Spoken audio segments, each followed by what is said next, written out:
Hi everybody, welcome back to another CYT-Crypto episode. My name is Steve Aitchison. So we'll look at the markets, we'll look at, we'll do Bitcoin technical analysis, we'll also look at news. Okay, we'll dive into the market, see what's happening overall just now. Steadish, it's above the 200 MA still, and we'll look at that later on, but it's above the 200 MA. And that's what I'm kind of bothered about just now. That's what I'm looking at just now, to hold steady above that in order to get up to the next step up to 10,000. So 9,383 roughly. It's probably gone down a wee bit since then. Market capitalization is 261 billion. Bitcoin dominance going down slightly to 65.3%. Just now, winners and losers in the top 100. Icon is up, ICX 22%. IOTA 17, Sealy is up 14% as well. Only 3 in double-digit greens. We've got about 55% in the green, 45% in the red. BitShares down 9.71. That had a big run up last week. Status is up. Down 8.2%. Bitcoin, Mona, Quant, Swipe, Synthetics, Horizon, all down as well. Not by a huge amount. Okay, we'll look at the Bitcoin chart now. There's a lot to go through now. I've got a specific structure for these videos now as well, so I can break them up. Right, Bitcoin chart. Still kind of going sideways. You can see here, this is the last 6-7 days or so. We're just going sideways here. We've got a wee channel going on there. Let me see that. Parallel channel.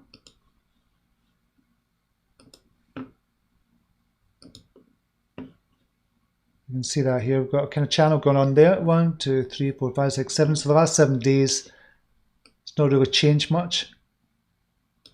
Let's move that up to there so it's tighter. So it's not really changed much just now. So we're just waiting on a breakout from here, to be honest. Now, what you'll notice if you're looking at the daily chart on the 7 EMA, we're bouncing off the 7 EMA. We're coming down and we're bouncing off the 7 EMA just now. If we come below that, that's when to look at, okay, what's going to happen from here. The support after that, probably going to be around about the 200 MA, around about the 8,800, 8,900 level for Bitcoin.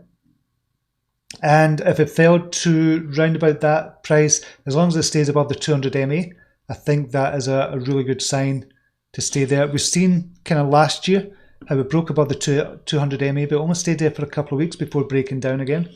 So we don't want that to happen again. But the last time it broke over the 200 MA, 3rd of April 2019, it stayed up there for about 7 months or so and went to 14,000. So we're looking at that again. According to recent history, 2015 to 2017, we could get up to 13,500 before coming down again, before the halving, and then we start to go up after the halving again. So that's here. This is a projected price, just looking at 2015, 2017. So we don't go up to 18,000 until August 2020, and we don't break till February 21. We don't break the all-time high. But that's just looking at history. It could obviously go up much more and come back down again, as long as this support line, this is the support line I'm concerned about. I'm not concerned about, but I'm most kind of looking at and most reliant on that kind of holding. The support line here, you can see it's held for 7 years now, and it's looking very, very strong to keep on holding that just now. So look at it on the monthly as well. If we look on the monthly, so we can see an engulfing candle there. So engulfs this and this here, which is a good sign, which is a very bullish sign. We've got an engulfing candle there. It's kind of pushing up. So still 9,347. Looks like we're going to go up on the next leg up here. So this is just starting to form this month, in the last 3 days. So it's not really moved, but we should be going higher from here. So more bullish signs than there are bearish at the moment. But as you know, with Bitcoin, you know what it's like. It could drop at any time, sending the alt spinning, sending BTC spinning, and sending everybody else into a spin as well. But as long as we hold this line, which is now 7,600, I wouldn't be too worried at all with this. And with the halving coming up yeah, I think it's looking good for Bitcoin at the moment. It didn't go up. I thought it was going to go up over the weekend. It did go up to 9,600. It touched 9,600, I believe.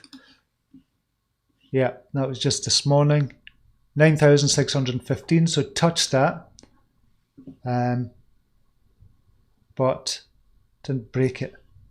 So we're starting to get a higher high. We're looking for a higher high than here. I suppose we're getting that just now when it was 9,557. That was a closing. So we've kind of done that already, 9,529. So if we can break above that and form above this higher high, that is another good sign for the Bitcoin price as well.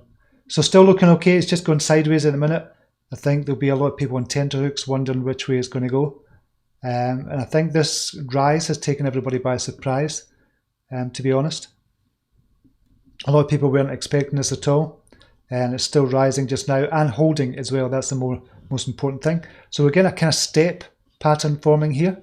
So we could get that. If we see that here, we'll just see, have a look. See that step there.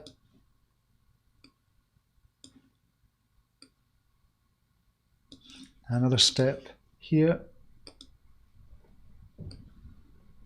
So we're getting a step pattern forming just now. So it should be up to around about the 10,000 area within a couple of weeks as well. If this pattern was to continue, we can see it's still even below that. So there's a good step pattern there. So if we continue with that step pattern, we should be in the 10,000 region within a couple of weeks. But we just need to wait and see what happens. CKB, James Oklahoma, one of our Brown admins, is in the house as well. Welcome to you. Okay, we'll look at some news just now. Oil price collapses on market fears could drive investment into Bitcoin. This is another news article just looking at the kind of price of oil. They were looking at other things as well last week, a couple of weeks ago, to say, give the reason, a use case scenario for kind of Bitcoin price going up and why it might go up as well and being held as a store of value. So the OPEC and Russia have agreed to push up their regular March meeting due to a price collapse. Oil has dropped over 20% in January amid fears of demand cuts related to the coronavirus outbreak. Bitcoin, however, is seeing a price bump. Interestingly, however, Bitcoin's response to the global outbreak threat has been to increase dramatically.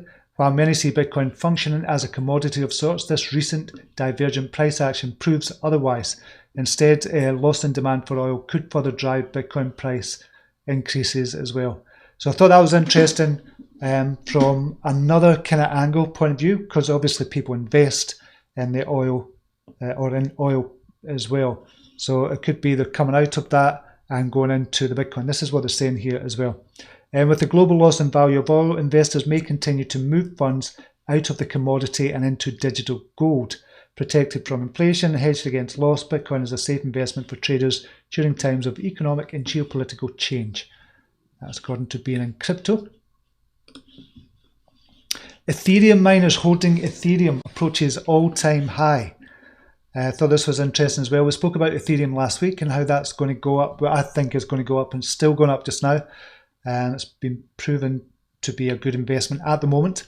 According to data compiled by crypto market platform Santiment and reported by Coinbase, the amount of Ether held by ETH mining pools is near its all-time high of 1.6 million, originally set last October. The increase in Ether hoarding by miners since the end of last year has been steady, leading some to conclude that there is renewed confidence in the project.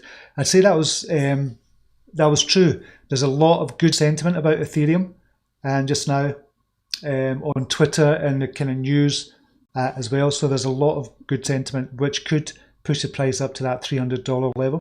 And I think it will quite soon. Santiment founder Maxim wrote in Spencer Noon's monthly newsletter Substack, the steady accumulation suggests high confidence levels in the project among the majority block creators, at the very least relative to the current market conditions.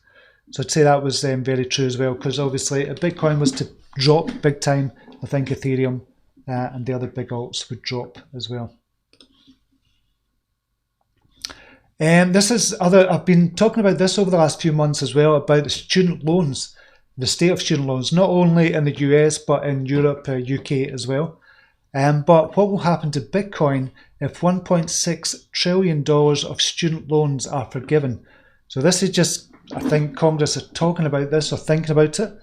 Democratic presidential hopeful Senator Bernie Sanders and Senator Elizabeth Warren have offered to forgive student loans to the tune of $1.6 trillion. The plan would ostensibly increase spending money for cash-strapped young people and boost economic growth, but would these consumers put any of that extra money into Bitcoin? So they're asking a question here. But the more interesting thing is the state of the economy of the US.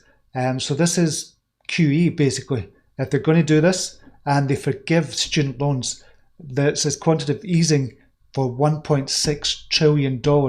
So basically that kind of frees up money that the students have to pay back just now. And what they're thinking is that they're going to use that money, instead of paying their student loans, they're going to put it back into the economy and spend in the shops. They're going to spend it on kind of investments, things like that, which boosts the economy. And so rather than getting that $1.6 trillion back, they're going to get back in other ways for the economy. So it's another case of this kind of quantitative easing. It's just in a different guise, as wearing a different mask. And it's a big risk if they do that, if it does go ahead. What this article is talking about is if okay, the students are not going to have to pay their loans, so what they'll do is they'll put it into investments like Bitcoin, and that's what they're thinking as well. A bit of wishful thinking, I'd say here, on kind of John Buck's part and being in crypto, but that's essentially what they're kind of trying to say here. But the actual student loans thing is a more interesting part, $1.6 trillion of student loans just now. So that could be another case of the US doing QE, and they say they're not, but they are. This is another mask it's wearing as well. Thought this was interesting. Coinbase limiting daily withdrawals limits to $10 for some users. So they've got a photograph here. Daily exchange withdrawal limit used, 0 out of $10. So according to this is from Reddit, from Unholy Crab. Sent an email with no response, also applied for high withdrawal limits and was denied. PM me for my email. So, just saying, I thought Coinbase was doing really well, and they're doing really well for crypto space as well, and again, onboarding new users as well. But I've not seen this side of it, to be honest. Not surprised coming from Coinbase. They'll ban you, limit you if you wear the wrong shirt that day. I think a lot of people, again, are peed off on this kind of particular post. And obviously it'll attract people that have been wrong done by Coinbase.